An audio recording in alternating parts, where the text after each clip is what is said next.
What up, what up, what up? Welcome to another episode of New Orleans Basketball and New Orleans Network podcast. As always, I'm your host, Raphael Rattler, joined by my fellow middle brother, Garrick Raphel. What's popping with you, bro? What up, bro?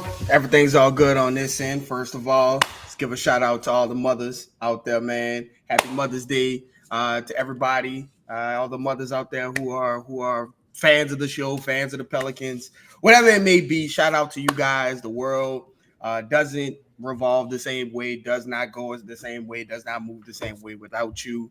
As everybody was knowing, I lost my mama 2 years ago. So shout out to my mom. Rest in peace. Miss you. Happy Mother's Day, Mom, up there. And with that being said, it's also the day before the WNBA season starts. So yes, I'm excited. I'm excited about this. I won't say it's the most wonderful time of the day of the year, because we're about to get into those what I call auxiliary sports. Those disrespect to hockey and they got baseball. Olympics this year, though. They got Olympics this year, though. Yeah, you do got Olympics this year, but I mean, it's nothing like the gridiron in the court. I mean, I'm impartial when it comes to them. So, but yes, it is the day before the WNBA season started. It is probably going to be the most anticipated W season that we've seen in a long time. So many talented players coming into the league this year, as well as the staples, right? The Aces and the Liberty and teams like that. So it is going to be a phenomenal season. I cannot wait. I will be watching all of them. Support the WNBA. This is going to be one of the best seasons of all time. So if you don't have that league pass, it's $35 for the year. You can't beat that at all. So please support these women as they embark on this new season that's going to be exciting. So that's my soapbox for the Dubs, for the W. But yeah, man, everything's all good on this side. The city is the city is the city right now, man. There's a lot of it's like a mini civil war. Yes. Shout out to Spencer Rattler. Shout out to Big Cuz.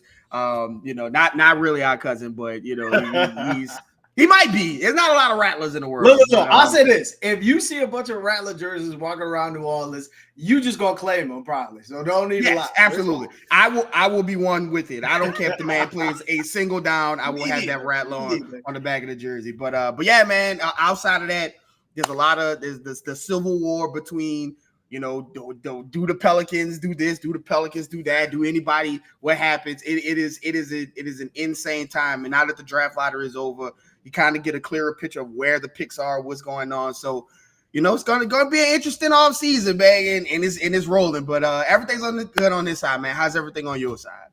Everything is blessed. To your point, shout out to all the mothers as well. Shout out to our older brother, had a birthday this weekend as well. Yes, sir. It's birthday season around our family, so yes, it is. This is the time of year for that. But you're absolutely right, and let's get into that.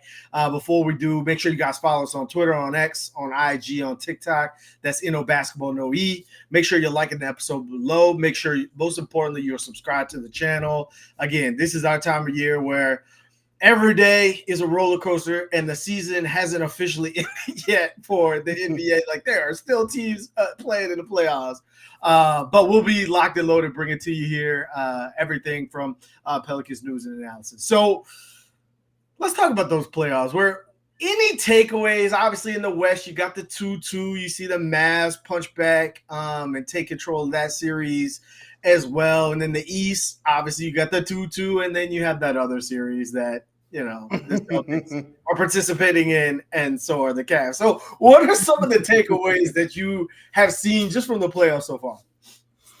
Well, I think the first thing, and I tweeted about it a couple of days ago, I am really enjoying the difference in philosophies across the playoffs, right? When I'm talking coaching, I'm talking players, game plan, styles make fights.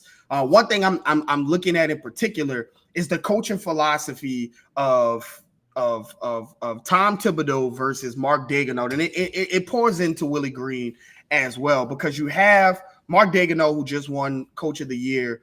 He was talking before, I think it was Game 3 of their series with the Mavericks, and he was talking about the depth of his team, right? And he was talking about, having his guys who played all throughout the season and how he empowered those guys so that when, and he made sure he used the word when, they were called upon in the playoffs, that it wasn't the first time that they saw it, right? That they saw it.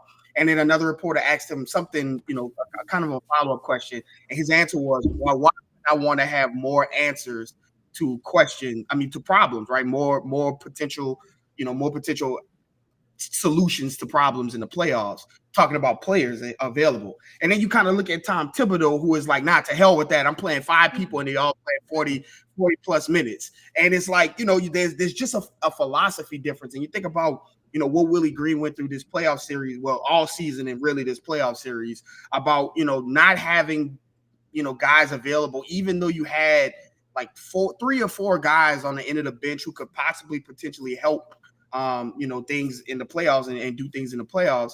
You just never got around to playing them. And then when you did, you gave them, sporadic minutes. And those guys weren't really ready to play in the playoffs because they hadn't really seen a lot of minutes in the regular season. So to see those different philosophy, those philosophical differences between the two coaches, I think they're both having success, right? They're both in the second round of the playoffs. So it's really, pick your poison. But, as we all know, growing up in basketball, you hear about playoff rotations and rotation shortening and things. And Mark Daigneault is like, yeah, that's fine and all, but I have like 9 guys who can play. Aaron Wiggins and Casey Wallace and Kenrich Williams and, Jalen Williams. And he's just throwing all of these different guys out on a nightly basis. So it's just very interesting to see that. And then also, you have to be, in this playoffs, I think one thing we have seen is you have to bring the physicality in the playoffs. You have to meet the physicality at its point. It is not going to come down for you. You saw that Brandon Ingram dealt with Lou Dort, being physical, and it just was hard for him to get up and reach that physicality. But you're seeing that Luka is limping all over the floor. You're seeing guys hit the floor. Yeah, like it's just the whole Knicks team. Like the playoffs really is a test of endurance and a battle of attrition. And you have to have a mindset going into these games that like you have to bring the physicality and meet it. The Nuggets did not, as championship driven as they are, those first 2 games they did not meet that physicality on offense or defense. And in the following 2 games in Minnesota, they did, and they won those 2 games. And so you have to, the Pels need to be sitting back and watching this. The brass, the players, everyone needs to be sitting back and watching how physical these offenses and these defenses are, and know that like this isn't the regular season. Things change in the playoffs, and you have to meet that physicality because it's not going to come down to meet you.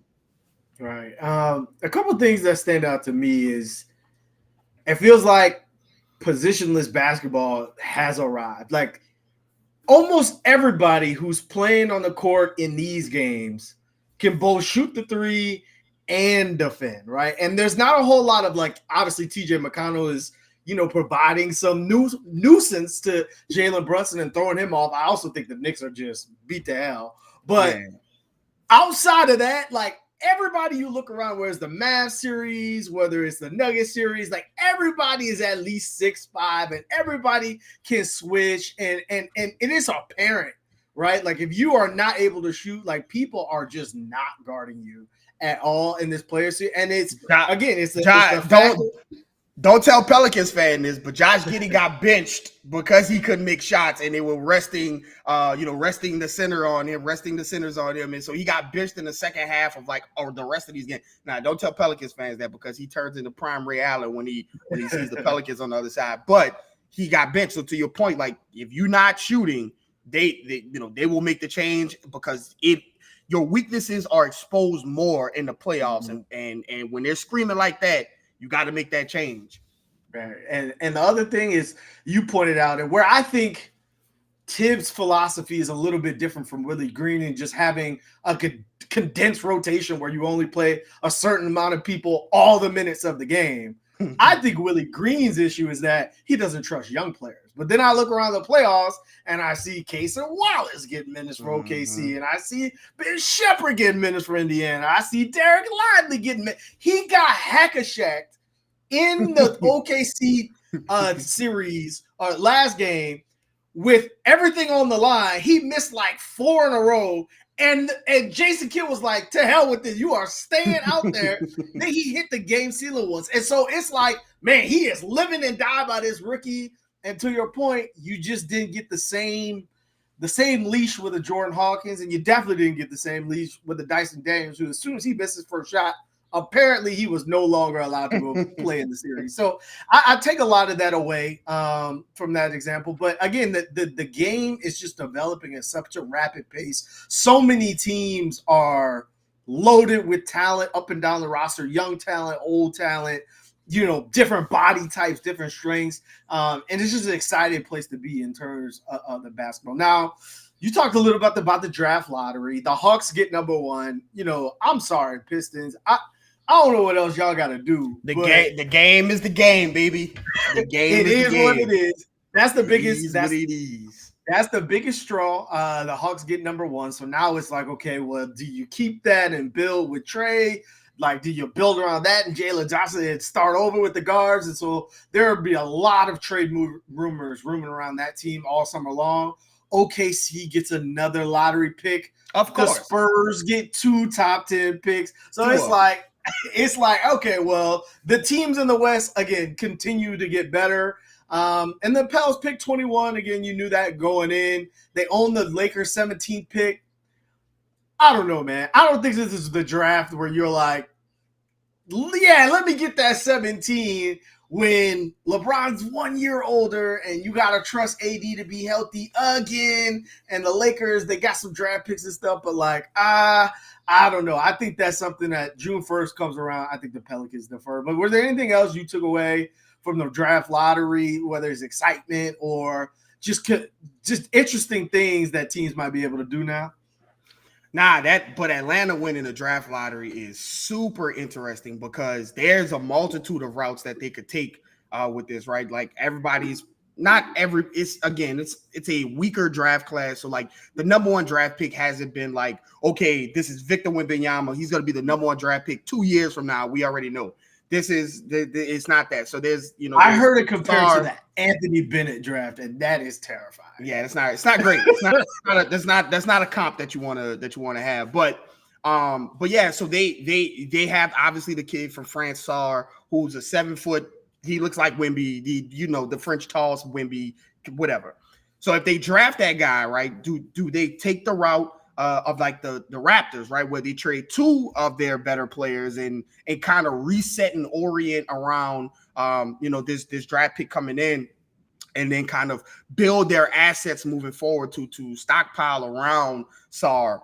Meaning, do they trade Trey and DeJounte? Do they trade one and then he's part of the build with Sarr and Jalen Johnson?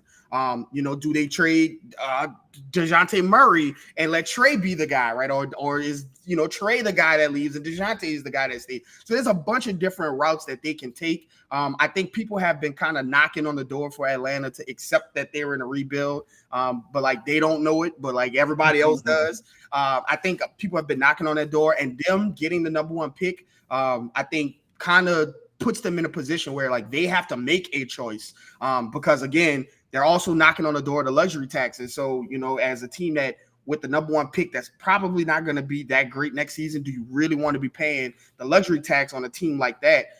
No, probably not. And so there are going to be a lot of changes with them. And of course, the Pelicans have been attached to them in multiple times, right? For multiple different players. Pick your guard, Onyeka Okongwu, like they've been attacked. Clint Capella, they've been attached to the Hawks in a bunch of times. Probably more than people from New Orleans would like to be attached to Atlanta. just saying. But yeah, that's going to be very interesting for them to have won the draft lottery to see what direction that they take their franchise in. Right, and so you go off the stems of the lottery, and the draft is late June, and obviously since then there's so many days for so many rumors and so many trades alerts to happen while the playoffs are still going on. But in terms of the Pelicans, again, the last thing we heard from the Pelicans brass was that changes were coming, both inside and out the facility. They announced that they're going to have a new outdoor gym. They announced that they have this huge new cafeteria that's also linked over there with the Saints. Like, they announced all these different happenings and changes to the facilities in order to bolster the rising kind of growth in the Pelicans fan base. And so while that's happening, there's also apparently going to be changes within the roster. So today we want to kind of walk through the different groups of players when it comes to what the Pelicans core is, what the Pelicans roster will look like, and how much change is actually going to happen. So let's start with the locks. Zion is locked into a team-friendly deal, coming off not statistically his best season, but probably his best season in terms of growth, maturity, getting it, so to speak. Understanding, how to evolve his game as the latter part of the season came on, understand how to stay on the court. Just his best season, hands down, most available games from that standpoint. I don't know the 40 points. I'm not even going to talk about the game. Like, you just don't know what will happen with him in a series. Again, I'm not saying that they necessarily beat the Thunder, but I'm saying that this is a different series. And so from that, you're building off that momentum. You're building off what Zion was able to show and the fact that he looks locked in. He's an obvious lock. Then you got Herb Jones, who, again, we called it this summer, and that's before he shot 41% from three. It was a super team-friendly deal then, and now it's looking like low-key one of the best contracts in the NBA. Like, he's next week gets announced the all defensive teams and all NBA teams. I expect her at the very least to be on the second team, probably the first team. And for a guy who the next 3 years is making $12 million, $13 million, and $14 million to be an all defense and to be shooting 43% from three, that is, I don't know if there's too many better contracts out of there. So what are your thoughts on just those two locks and where they're at and their position with the franchise? Because if you walk away from media, they were like the most relaxed players that talked to anybody, and that was for a reason. Yeah, I think Zion and Herb both know that they are in New Orleans for a mighty long time. I think they know that they are locked and the contracts are locked. I think Herb has to be top three, one of the top three contracts in the NBA when you think about return on investment. I just think he has all the makings of the prototypical kind of role player, but like, you know how people say like there's stars in their role, right? Herb is like a superstar in his role, like exactly what you need him to do. He is the top of the top when it comes to defensive side of the ball, as well as knocking the shot down. And when you have a guy like that, pairing with Zion and have that guy who you have to have defenders on the team, right? You have to have elite defenders. And when you got a guy that is that locked in, and that reality is just exactly what you would want in a role player, right? A guy who does not care about the shine, does not care about the glitz and the glamour, and has shown you that basketball is first for him, right? I'm always a proponent of people getting paid the most amount of money you can get paid, period. But there is a sort of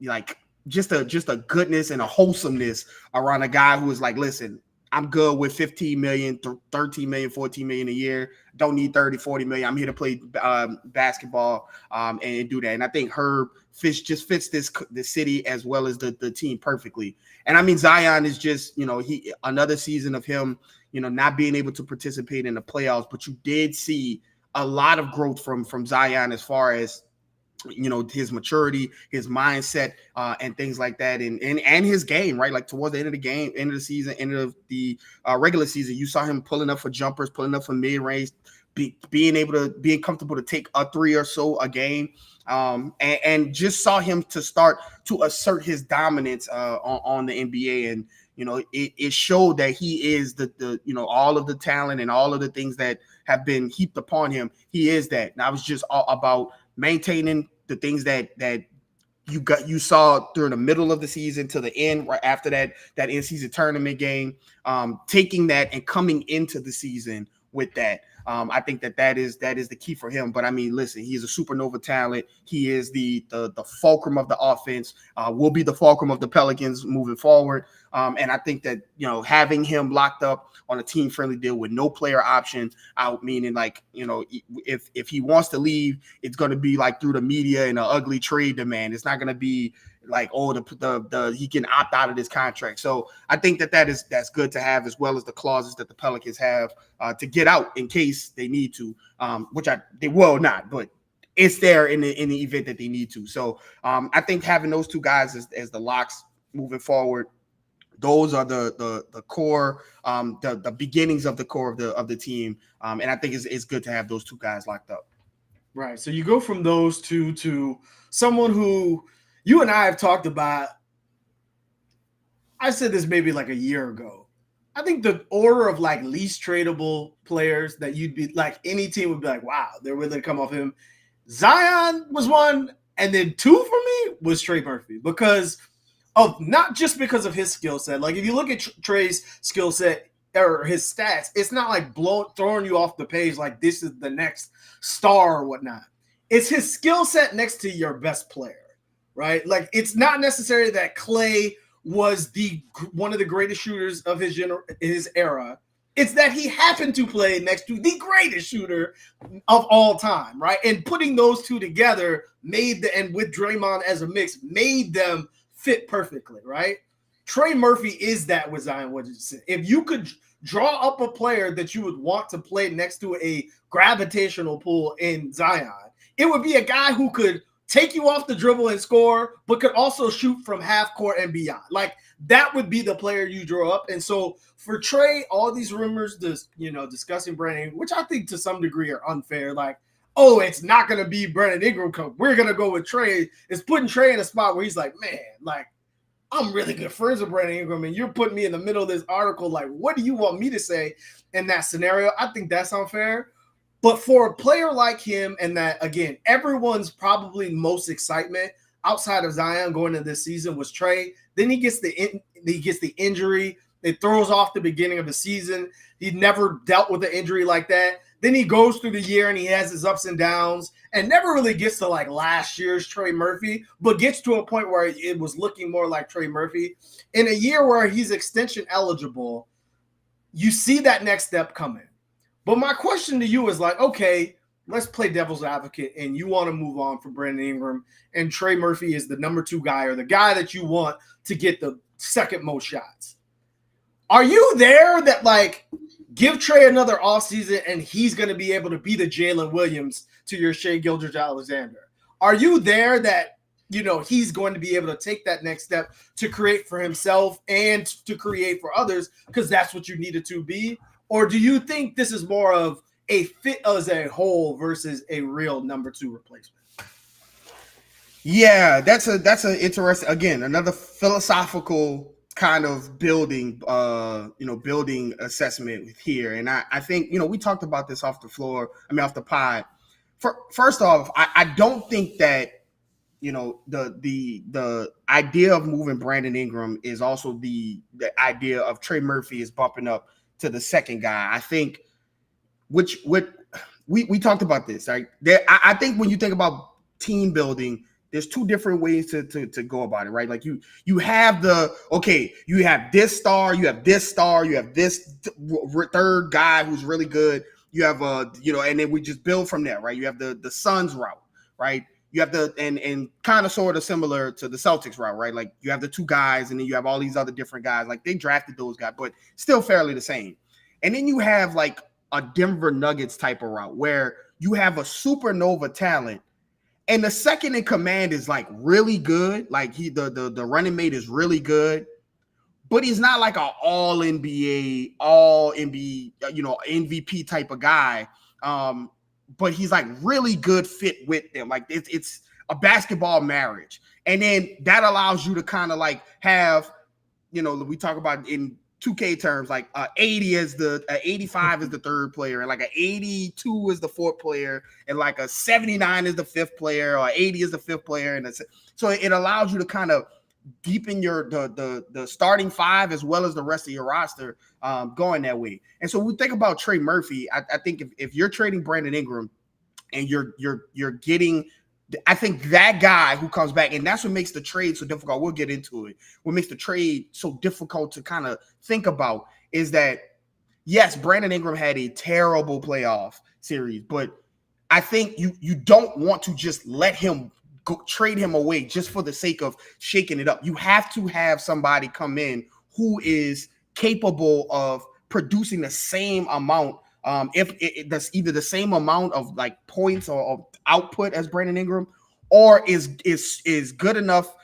The trade is good enough where you get maybe two guys that are doing it. Like it can't just be, okay, we're just going to trade Brandon Ingram just to shake it up. Because Trey Murphy, I don't think is ready to be the second in command. I don't think he's ready to be a guy who is like, okay, Zion and then Trey. Now, I do think Trey should get the second highest amount of shots, but it's not in a sense of you go get the shots. You go ISO and get the shots the way that you see Jaylen Brown and Jason Tatum do, or Kevin Durant and Devin Booker do. I don't think that's the way that you do it. I think he should get the shots that coming off of Zion, coming off of CJ, whoever the other guy is that you bring in if you're trading BI away. Like he should get his 20 shots, 12 to 15 of them should be catch and shoot threes, open threes, and then the rest are playing off of that. So I do think that you have to. I don't think that Trey is ready to be the second in command just yet. I still think he has to work on his handle. He has to work on getting to the goal. His confidence in putting the ball on the ground. There was a couple of times last season where Trey was coming off as the pick and roll guy, and he was the handler, and he would turn the corner and he would not be looking like Trey. You're 6'9", 6'10". Go dunk on somebody. Like good, just go and be aggressive. Don't look to pass out. I think as he gets more comfortable with that, you'll start to see him be featured more as a guy who can get his own. But I do think you need to get someone in between who's comfortable enough to take the reins of a second option, or at least the return package be enough to output of a second option, meaning like a guy and a center, or a guy and another guy off the bench or something like that. So I don't think Trey is ready to be the second, but the second in command. But I don't know if the Pelicans are trying to thrust him into that right now at this point. Right, I would agree. I think the best comparison for Klay, I know there are different body types, is Klay Thompson, right? Like Klay Thompson was never that guy that was breaking you down off the dribble if Steph wasn't available or whatever. Like he's always been more of, get me open versus I'm going to create for myself. And to your point, I don't know if Trey is there yet from a on-ball perspective, but I do think the Pelicans need to prioritize making it like that in terms of the offensive plays and the diversity that you have there to draw plays over for Trey, other than the same action that you saw over and over and over where Zion had the ghost screen. Like other than that, there needs to be more actions for Trey from that perspective. But yeah, I agree with you. And to some degree, David Griffin is basically saying that himself, right? So he goes on at media day and talks about it's not necessarily like the money that's keeping Brandon Ingram or Trey from staying and signing long extensions. It's the fit around the players. And if you're going to trade one, that's not really their philosophy. Like he said, we won't be building around one player. And he's right. Like, look at the Celtics. There's two that they're building around. Look at Denver. There's two that they're building around. Like look at the teams left in the playoffs, right? From that standpoint, it's not just one and let's figure it out from there. And so I do think there is, some validity to some of the rumors that are coming out, because if you think about it, this time last season, Zion was getting traded for Scoot or whoever it may be. But here's a question for you. If the top three cores locked in, it are Zion, Herb, and Trey, they are going to be on this team no matter what. Going into this season, you would have thought Brandon Ingram was a part of that list, right? And so obviously he has the worst year that he possibly could have, for birth with FIBA in the regular season and then in the postseason as well. But do you think this could be similar in that the Pelicans are like, waving Brandon Ingram out there to see what his value is on the trade market. And then if they don't like the look, say, you know what, Brandon, like, it doesn't seem as if your value is a max player. Here's a lesser deal, or here's something where we think is fair from that standpoint. What are your thoughts on how that could be potentially? Because if you look at the veteran decisions on this team, Brandon Ingram is number one.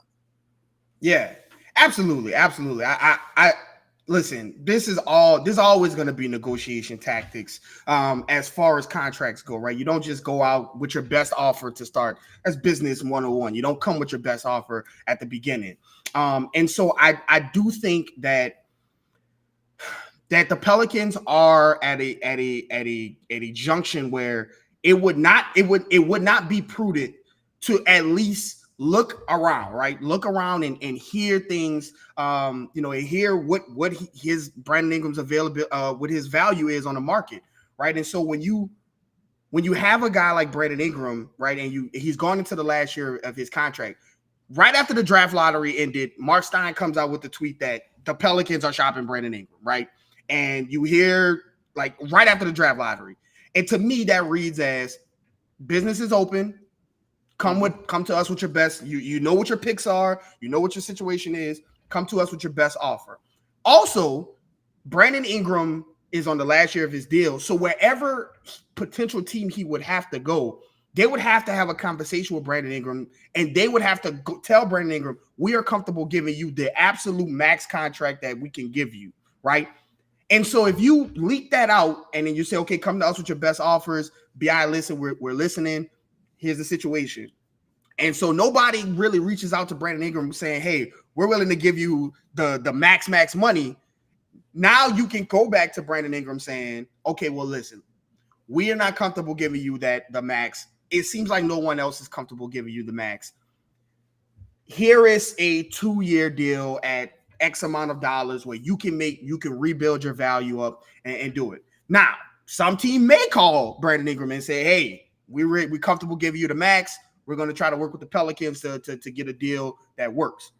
And so it may happen. And so I do think that it's prudent as a GM, right? Like you when you watch this team and you get, fans get connected with these players and they fall in love with the players. And listen, Brandon Ingram has been an outstanding member of the community. He has done things for the city of New Orleans and has really represented this city and really picked the city back up when, the Zion stuff was happening. He put the city on his back. But it is a business, right? And for David Griffin to keep his job and for the people in the organization to keep their jobs, they have to make decisions that are good for the Pelicans and not necessarily for Brandon Ingram and things. So it's ugly. It's something that you kind of saw coming. But it is part of the negotiation tactic. And so we'll see, if a team feels comfortable giving him that money and the Pelicans can work out a trade. I think the Pelicans will entertain trading Brandon Ingram. But I don't think that the Pelicans are like, we are washing our hands with the business of Brandon Ingram, regardless. If you remember when Dillon Brooks was a free agent and Memphis, before the season was over, they was like, There is no circumstance that we are re-signing Brandon Ingram. Dillon Brooks. I don't think it's that kind of situation. I think it's more of this is the business side. Brandon Ingram understands it. And I think that if there is a deal to be made where the Pelicans and and Brandon Ingram both feel comfortable making it because no one else comes to Brandon Ingram with that max contract, I think that there is a chance that BI can resign and then you work on whatever you need to work on later down the line. But I do think this is just business and it's just the ugly side of the NBA. I look at it this way. I remember a certain GM that happens to still be the person calling the shots for the Pelicans who was like, we're not trading Billy Hernangomez, and then let Billy Hernangomez walk out the door. So for the people who are like, trade Brandon Ingram and see what you can get, to your point, that's the worst business you could have, to sell an asset while it's at its lowest point, especially when it's under contract next year. The worst case scenario is you go to the deadline and you probably have the same bidders that you had this offseason if you don't have a great deal. But then I go back and listen to his comments that were just not too long ago. David Griffin said, it's not more star quality, but it's the right pieces. I don't know if it's the difference makers as much as it's the pieces that make the difference makers we already have fit better. Anytime 2 of the 3 were on the court, we won those minutes. And when all 3 are on the court, we tended not to. That has a lot to do with what support we put around that group and giving them all the accelerated pieces to help them thrive. How do you go from that 2 weeks ago to saying, never mind, Brandon Ingram is out there for whoever you want? And so, like, you all, the same reasons why people have issues with David Griffin and, you know, the way that he talks, let you know that he's a savvy businessman. And so all these things are not quite adding up from my standpoint. Like, I don't think they're just about to trade it in for pieces. Griff's like he loves this city. He loves this franchise. He wants to be here. Like, I don't know how that goes from that, like, a week and a half ago to all of a sudden we have to get rid of him at all costs. Something's just not adding up from that perspective. But to your point, there is a gamesmanship. There is a business side of it. And so it would be hard for me to not think, is this a way to gauge his value, to your point, and seeing if there's a way you could land in the middle? Now, I see a lot of people in the comments, and to me, personally, even though we rated this human being as the MVP of the regular season, I think if there is a piece to be traded, again, JV, we'll get to him. I don't think that's happening anymore. If there's a piece to be traded, I would be looking at CJ McCollum, right? He's due $33 million next season and $30 million in 2025. By the way, he set a franchise records in three-pointers made, shot 43% on 8 attempts. And so you look at that, and that's a really average 20 points per game again. That's a very productive player. But then if you take all the pieces of what David Griffin's talking about, the pieces that fit and surrounding your star talent, the majority of this roster is somewhere between like 22 and like 27. CJ is not there. And I understand what he's been able to do from a veteran perspective and what he's been able to get Zion to and how he's been the adult in the room. But if you look at the Pelicans roster, obviously they need an upgrade at center. But Willie Green wants to do what? He wants to defend. He wants to be able to switch and things like that. We've talked about it. We talked about it last week. CJ's highlight and CJ's strengths are not 99 on defense and perimeter defense. That is not where he excels, and he's only getting older, and his game is built for a six-man. I just don't know in this world if you can, especially with the new CBA taking place, you can afford to have your six-man be making $33 million. I just don't know if that is the case. And so what are your thoughts on that? This is a huge decision as well when you look at the tradable assets that this team has. Does CJ make a whole lot of sense? Yeah, we've been calling for the CJ six man for a while on this podcast. That has been the staple of what we think the change, one of the biggest changes for the Pelicans can make. And I think, again, I said last episode that if you in a vacuum, if you just put no context, if you sent out a survey like the Pelicans like to do, send out a survey to Pelicans fans or people around the Pelicans, and you ask them, do you want to trade Brandon Ingram or CJ? No context, no money, no anything. Just who would you rather trade? I think most people would say they would trade CJ, right? Because Brandon Ingram's younger. He has more of a runway to get better and tied more to the age of the rest of the team and yada, yada, yada. The issue is what you just said, is that he makes $33 million 1 year and 30 the next year. And so I liken it to the Minnesota Timberwolves situation, right? Like, I think they're coming up on their numbers crunch, their financial crunch, and everybody's like, okay, Cat is the one out because he has to be the one that is traded. But I think if you asked Timberwolves fans and the GMs and everybody, would you rather trade Cat or Rudy Gobert? They would trade Rudy Gobert. But nobody is in line to trade for Rudy Gobert. The only way you can probably make a move is to trade Cat, and I think that's the same way with Brandon Ingram and CJ. I think you would rather trade CJ, but with the money that he's being made and the kind of the position that he's in, because listen, he's the VP of the president's the Players Association, and he's also, you know, a respected veteran who still contributes, right? Like, he was one of the best 3-point shooters in the NBA.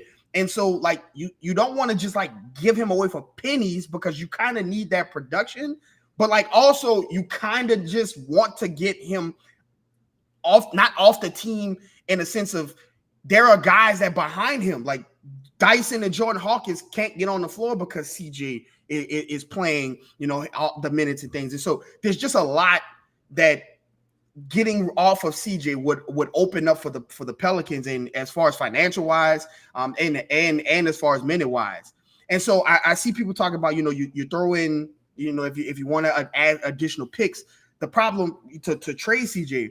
The problem is now you're starting to say, okay, well, you're trading a very valuable first round pick that could get you a better player that you could pair with, if the Brandon Ingram trade is there, you're taking one of the picks away, which could get you a super level player in that event. And you're taking that asset and you're basically saying we're giving you this asset to get off of CJ, which to me is a bad use of the asset, right? Like you want to be using that asset for something positive, not, okay, we need you to take this contract, so here's a first round pick on it. Now, it might be something that you have to do in order to do it, but I don't think that's the best use of that asset. And so I agree. I think that trading CJ would be a much better way to kind of pivot from what the situation you are, because it opens the door for Dyson. It opens the door for Jordan Hawkins. Hell, it might open the door for guys like Matt Ryan and guys who can come in and kind of help out with that 3-point shooting the way CJ did. Because CJ was I think he was taking 8,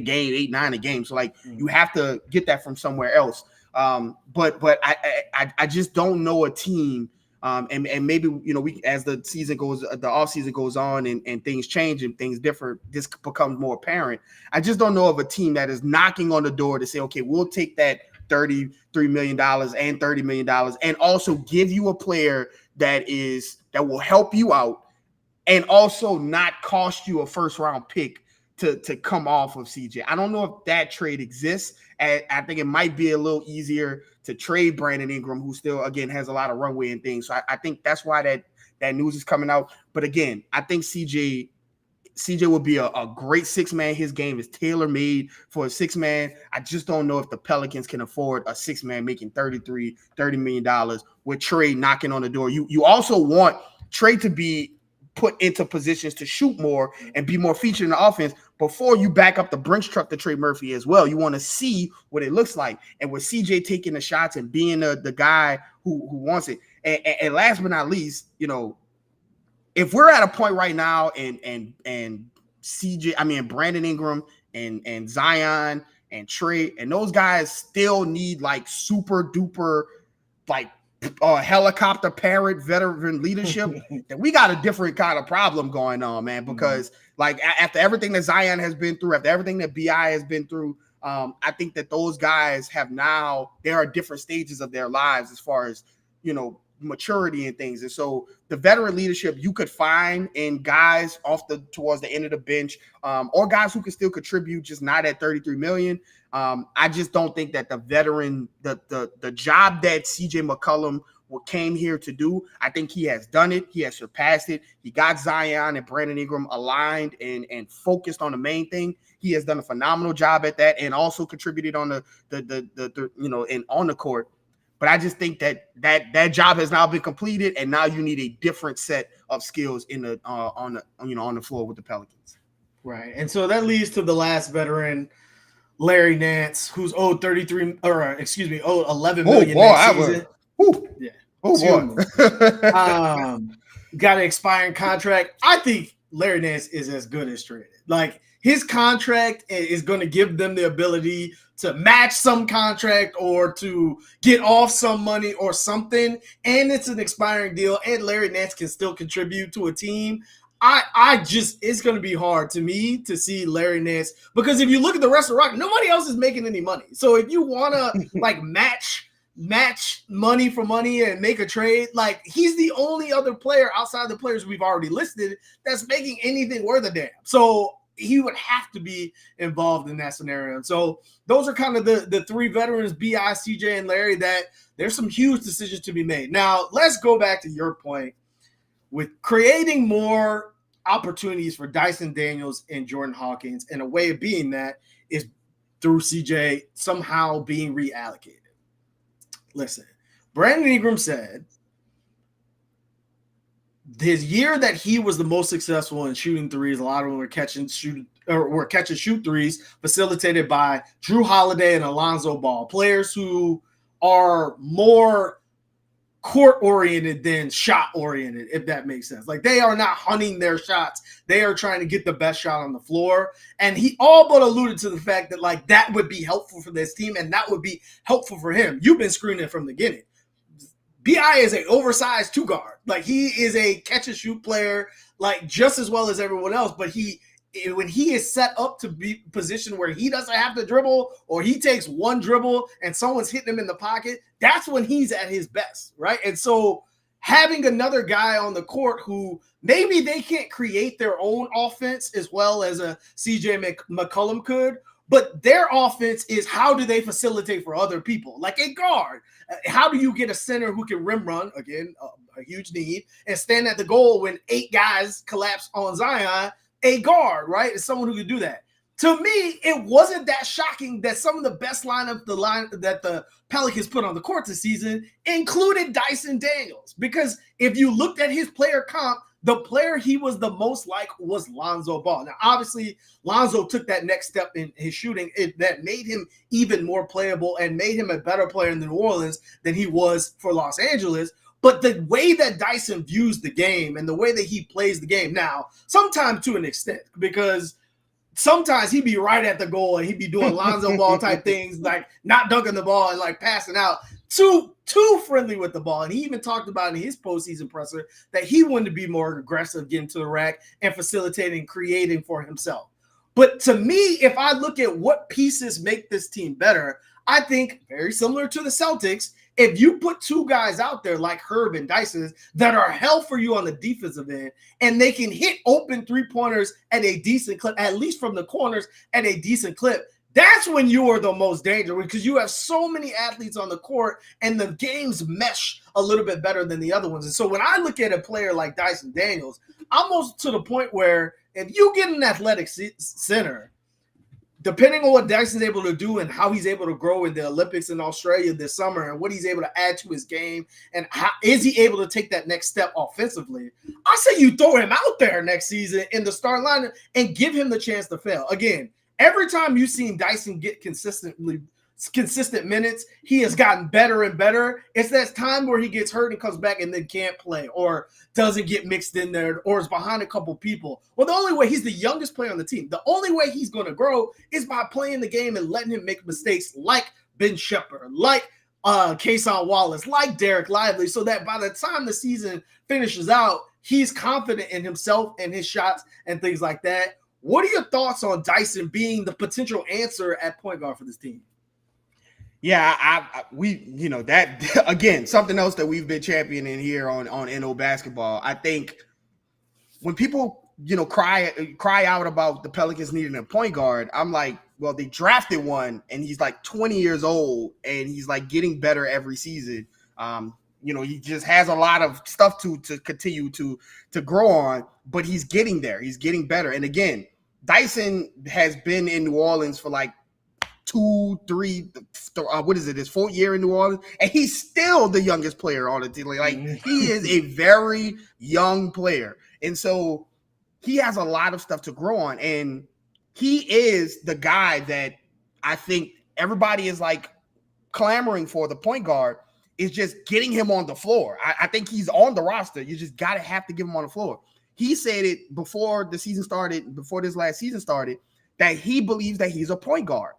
And he plays that way, and you can see it from the way he plays. And I like your analogy to the Boston Celtics, right? Like he and Herb can be the Derek White and Drew Holiday. No, Derek White and Drew Holiday. Well, Derek White has been cooking in the playoffs, but he's been incredible. Right? They aren't necessarily go-to offensive players, but they are good enough offensively to make plays when the Jason Tatums and the Jaylen Browns are swarmed and they kick it out to them.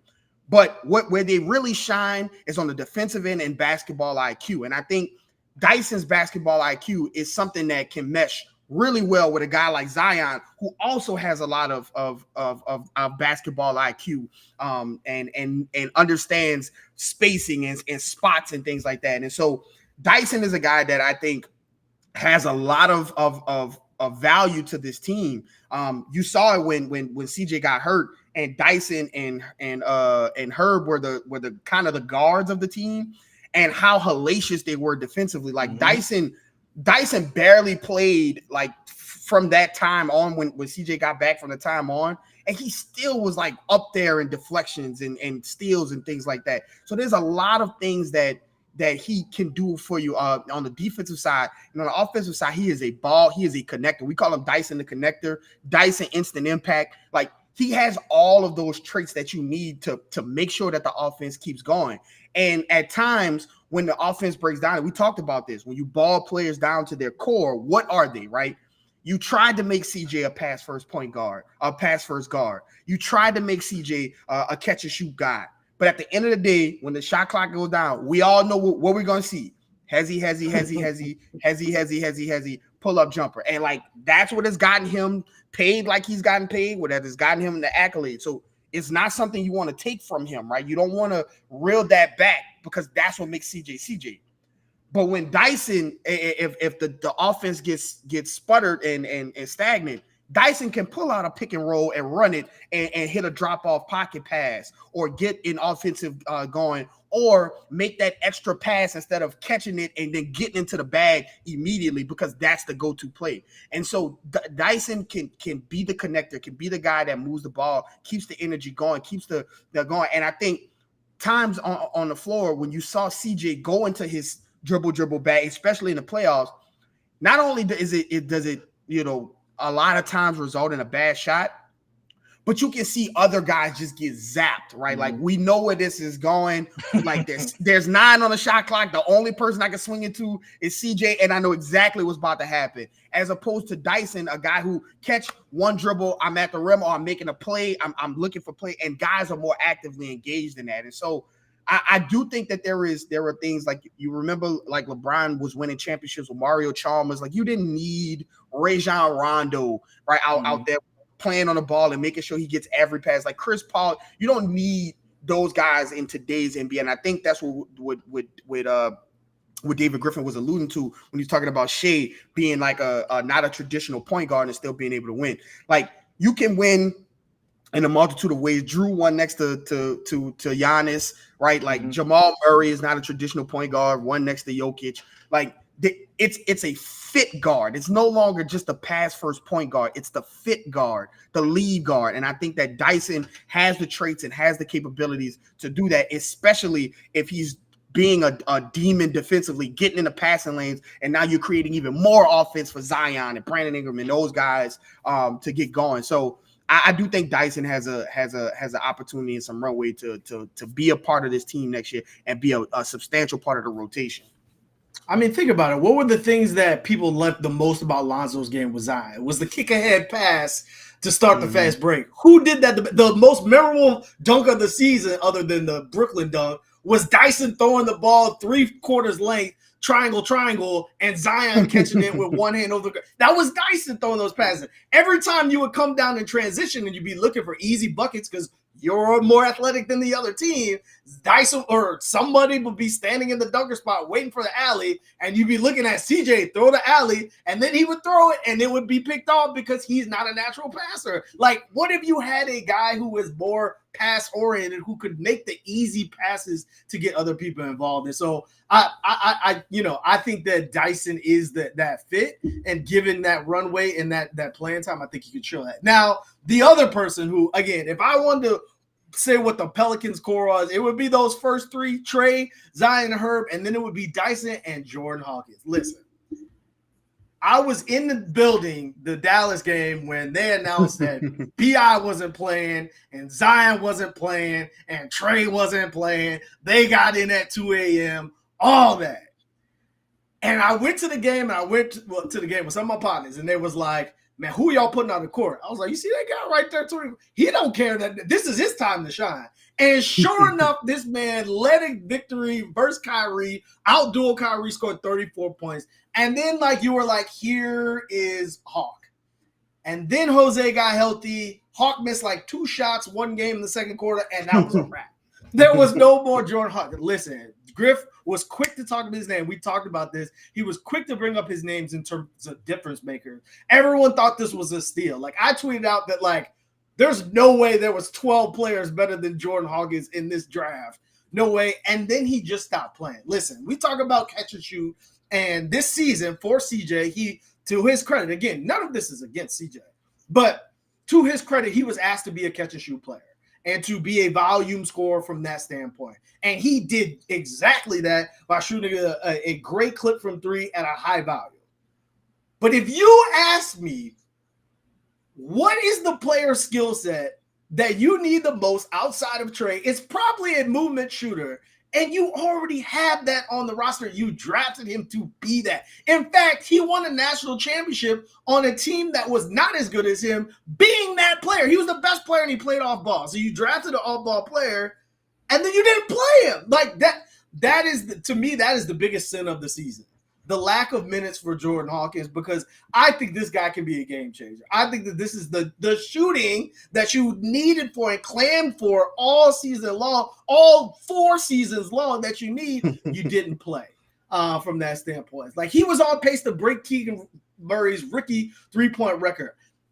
Taking CJ off the court and adding Dyson and adding Hawkins, neither one of them can create for themselves like CJ, but their games put together, I believe, could make the same type of impact if given a chance to grow throughout the season. So what are your thoughts on just more minutes for Hawk? Raph, if you gave Jordan, first of all, you wouldn't need to give him, but if you allowed Jordan Hawkins to claim the green light that CJ McCollum has, I don't think you would miss CJ. Like, I don't think you would miss him. I don't think you would miss that, like, the difference. I think CJ has a lot of things that are great. A lot of things that he can bring to a team. But on this team, if again, none of this matters if Zion doesn't play. So you think of it through the lens of Zion playing. I understand that is a very, like, weak bridge to walk out on. But, like, this team, where you want this team to be, does not happen unless Zion is on the floor. And so if Zion is going to be on the floor and you're asking CJ McCollum to say, okay, listen, you do all of these dribble things, you get into your bag. He brings that luggage. I say it all the time. Like, it is beautiful when CJ gets in his bag and is flowing.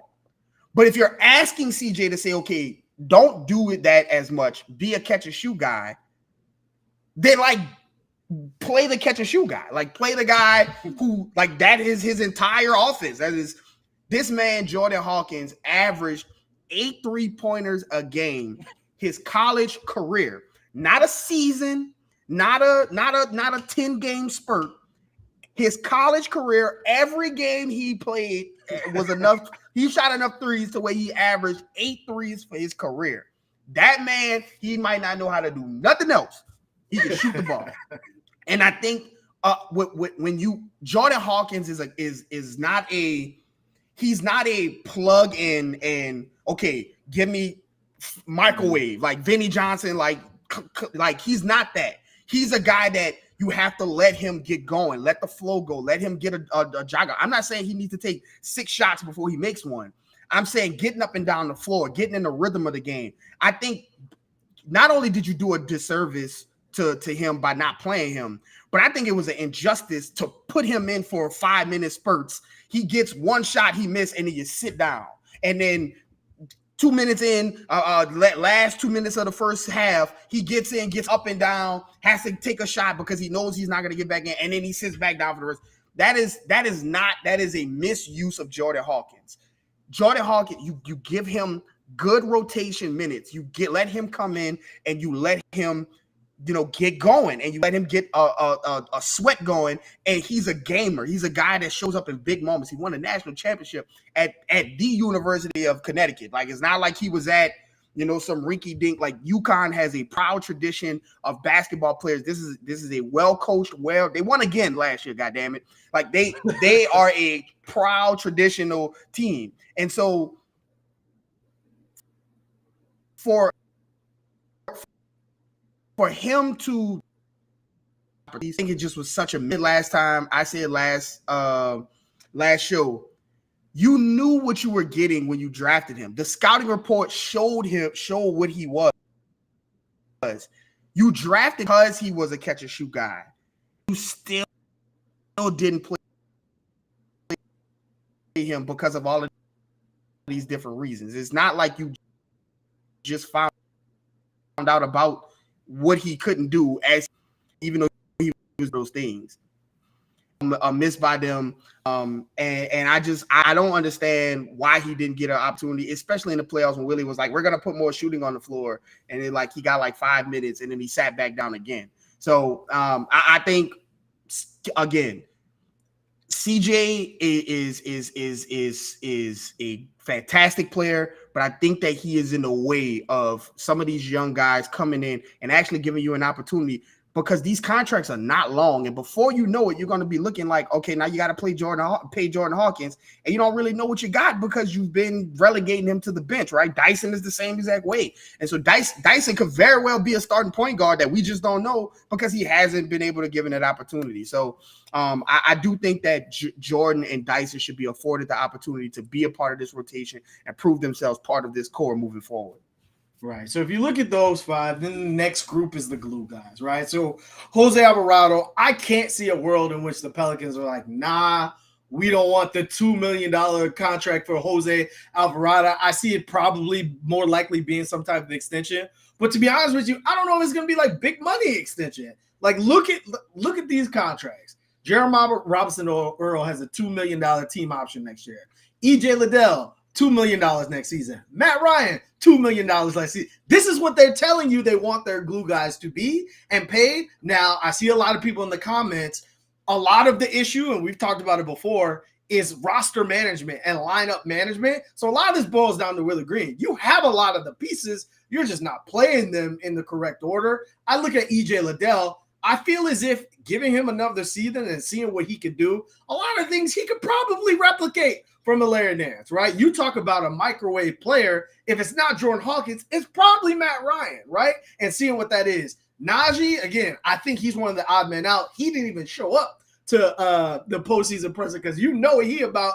And the way that Brandon Ingram and Jose, who were the closest to him, talked about him, and they were like proud of him. Like he earned his money. He was the only one that showed up of those three in the playoffs, and now he's about to go get it probably from somewhere else. So you lose a player like him who was on a $2 million contract, and you replace him with a Jeremiah Robinson Earl, who maybe not be as good of a player as Najee, but is a glue knife-ish pocket knife. We won't call him the knife. That's disrespectful to Najee, but pocket knife type player, not the pocket knife as Najee. So like you look at Jose and JRE and EJ and Matt Ryan. Those are guys that you need in the roster and that are stars, so to speak, in their roles. Are you any thoughts? Do you have any worries about Jose being here longer than next season? No, I think Jose is fine. I think he is what he brings to the table. I think the Pelicans value it very much. Especially like during the regular season, he can be the reason you win a couple of games. We saw him kind of change the trajectory of games with his energy. Him and Najee. I do think Najee is out. I watched Isaac Okoro miss like 7 shots in a row, and I'm like, man. I bet you the Cavs would pay not top dollar, but top role player dollar to get Najee in there and have Najee as that guy instead of Isaac Okoro. Just with the way he plays and his intensity and the things that he does. I think Matt Ryan is a steal. I think I saw this man knock 5 straight threes down without taking a dribble in a game, just coming back off of an injury and things like that. So like, it's just about getting those guys on the floor during the regular season. And I'm not asking for like 20 minutes for Matt Ryan, but like in spurts where you need shooting, throw him in there, right? Like see what you got, because this is a guy that can knock those shots down.